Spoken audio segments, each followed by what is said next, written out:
Vous allez écouter un entraînement au TCF, le test de connaissance du français. Nous commençons. Tournez la page. Écoutez l'extrait sonore et les 4 propositions. Choisissez la bonne réponse. Question 1. Quand passes-tu me voir? A. Après 17h. B. Avec mon frère. C. Chez toi. D. Pendant 5 minutes.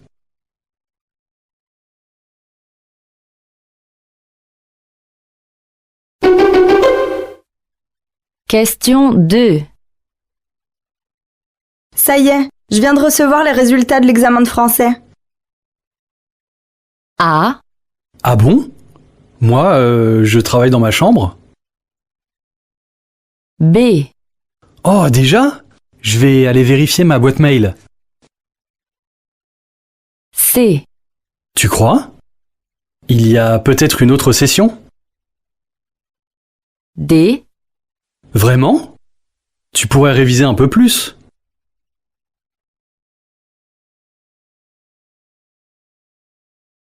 Écoutez le document sonore et la question. Choisissez la bonne réponse. Salut Lola! Tout le monde peut venir samedi avec un plat et une boisson. Ah, j'adore les pique-niques, ça va être super. C'est au parc à midi, c'est ça? Non, il est fermé. Il faut chercher un nouvel endroit. Je m'en occupe. Question 3. Qu'est-ce que Lola propose?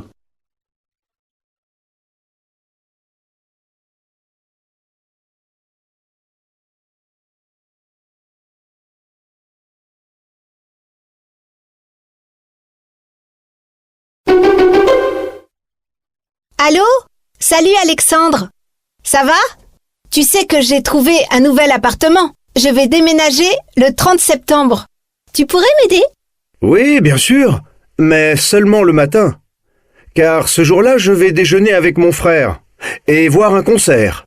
Super! Ça ne devrait pas être trop long. Je n'ai pas beaucoup de meubles et seulement quelques cartons. On peut se donner rendez-vous à 9h? Question 4. Pourquoi est-ce que les deux amis vont se retrouver le 30 septembre?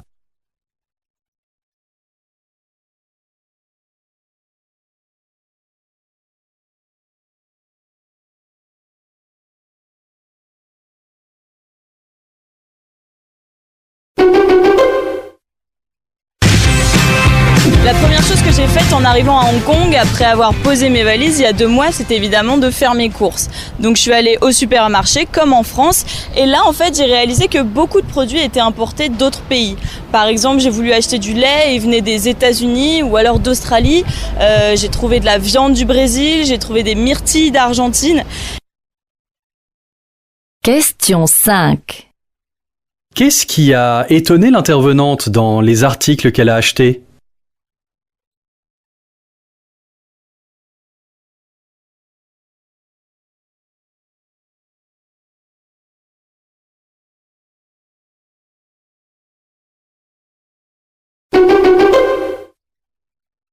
Ça bouge à Bruxelles, vous emmène dans la jolie capitale de la Belgique. C'est ici que siègent la plupart des institutions de l'Union européenne, ainsi que de nombreuses organisations internationales.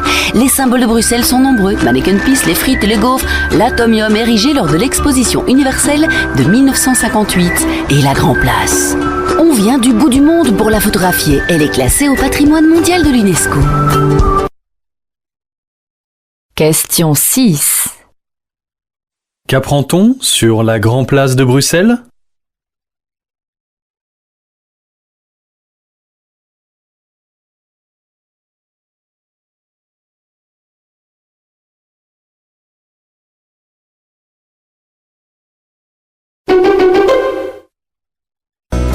Le Parc national du Mont-Tremblant, c'est le plus grand territoire protégé au sud du Québec. Alors, on parle d'un territoire de 1510 km² dans lequel on retrouve un peu plus de 400 lacs. Il ne faut pas se cacher, ici, on va recevoir beaucoup de gens, un peu plus d'1 demi-million de visiteurs à chaque année. Évidemment, il y a une faune impressionnante qu'on retrouve sur le territoire du parc. On parle d'un peu plus de 40 espèces de mammifères. Question 7. Qu'apprend-on sur le parc national du Mont-Tremblant?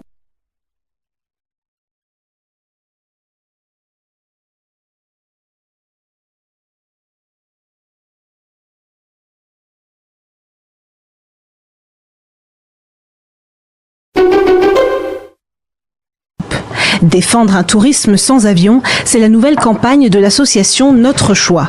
Leur stratégie, mettre en avant la beauté des paysages français. Nous, on a envie de proposer une alternative aux gens qui peuvent aussi aller prendre des vacances, prendre l'air, etc., sans avoir à aller loin, sans avoir à découvrir un pays dit exotique, sans avoir à détruire la planète en essayant de l'explorer, en fait. Question 8. De quel type de tourisme cette association fait-elle la promotion?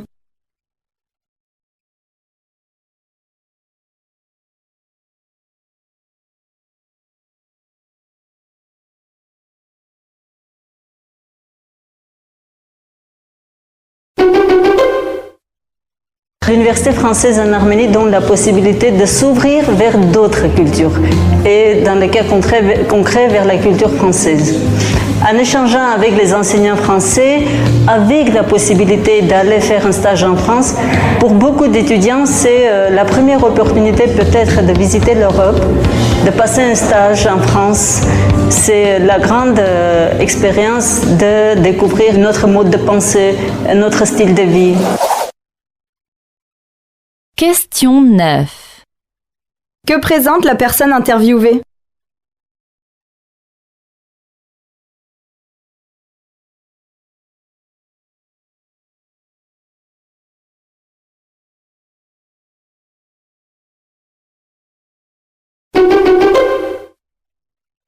Aïssa Dione est une femme d'affaires et styliste. Elle a fait le choix de se spécialiser dans les tissus d'ameublement. Les plus grandes marques et hôtels de luxe font appel à elle. Son entreprise compte plus d'une centaine d'employés et elle met un point d'honneur à utiliser des matières issues de son pays, le Sénégal. Depuis des années, elle se bat pour faire entendre que le Sénégal et l'Afrique de l'Ouest pourraient avoir une place importante dans l'industrie mondiale du textile. Question 10. Que souhaite faire cette styliste sénégalaise?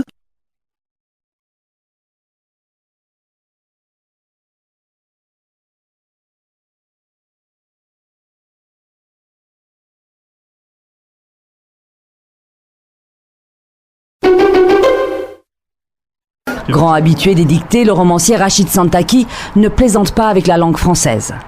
Pour lui, organiser cette dictée géante au Stade de France, c'est un vieux rêve. Et l'idée, c'est de donner goût à l'écriture, à la lecture, donc désacraliser l'exercice en enlevant les notes, en faisant un jeu. Ça contribue aussi, c'est une petite graine qu'on plante qui va pousser dans l'esprit des participants, en tout cas des plus jeunes, des réfractaires à l'orthographe, de se dire finalement une dictée ça peut être cool. Et voilà, il y a un véritable enjeu autour de la langue française, des mots, de l'écriture et de la lecture. Question 11. Pourquoi Rachid Santaki organise-t-il cette dictée?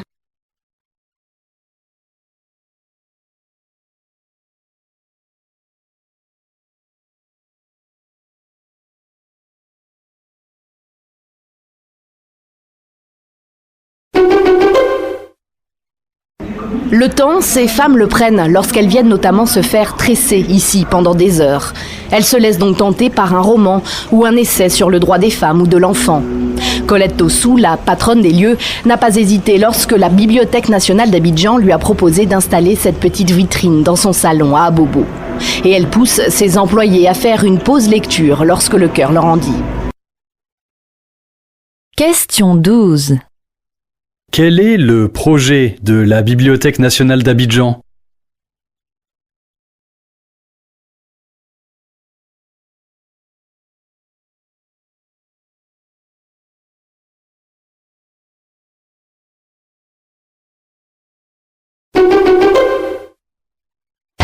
On trouve en pleine mer de gros déchets en plastique, mais surtout une myriade de petits fragments. De micro-détritus qui constituent une grave menace pour la biodiversité.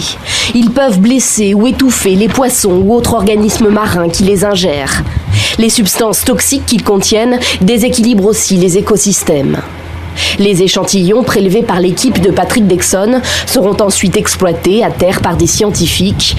L'expédition s'est aussi donnée pour mission de cartographier ces zones polluées qui, rassemblées, sont grandes comme 6 fois la France, un 7e continent qui n'est dû qu'à l'activité humaine. Question 13. Quel est l'un des objectifs de l'équipe de Patrick Dexon ?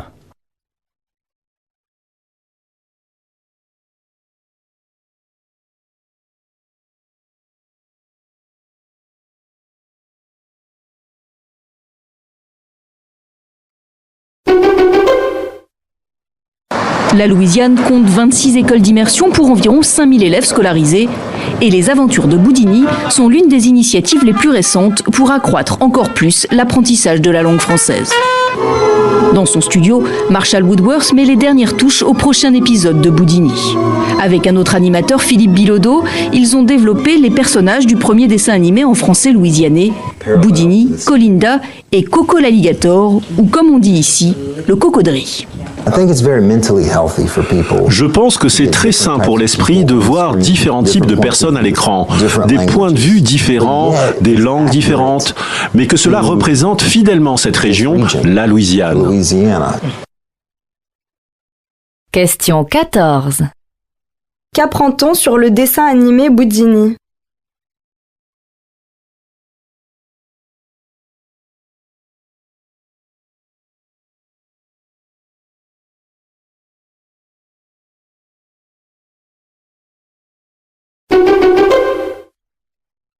Le frugalisme, c'est un mode de vie qui consiste à se serrer la ceinture et à travailler comme un malade durant toutes les premières années de sa vie pour pouvoir prendre sa retraite avant 40 ans. Selon Fanny Parise, qui est spécialiste des modes de consommation et qui est anthropologue à Lausanne, la démarche des frugalistes est paradoxale. D'un côté, dit-elle, ils veulent s'émanciper d'une société qui les déçoit, métro, boulot, dodo, quel sens à ma vie, j'en ai marre. Et de l'autre côté, ils profitent de ce système puisqu'ils continuent souvent à percevoir un revenu boursier, par exemple. Et puis l'autre bémol, c'est que le frugalisme, c'est pas pour les petits salaires. Il faut quand même gagner un minimum pour pouvoir économiser. Question 15. Que pense Fanny Parise de la démarche frugaliste ?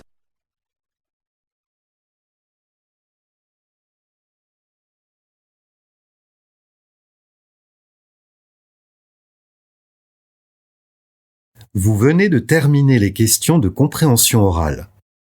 Continuez l'entraînement en répondant aux questions de structure de la langue et de compréhension écrite. Bon courage!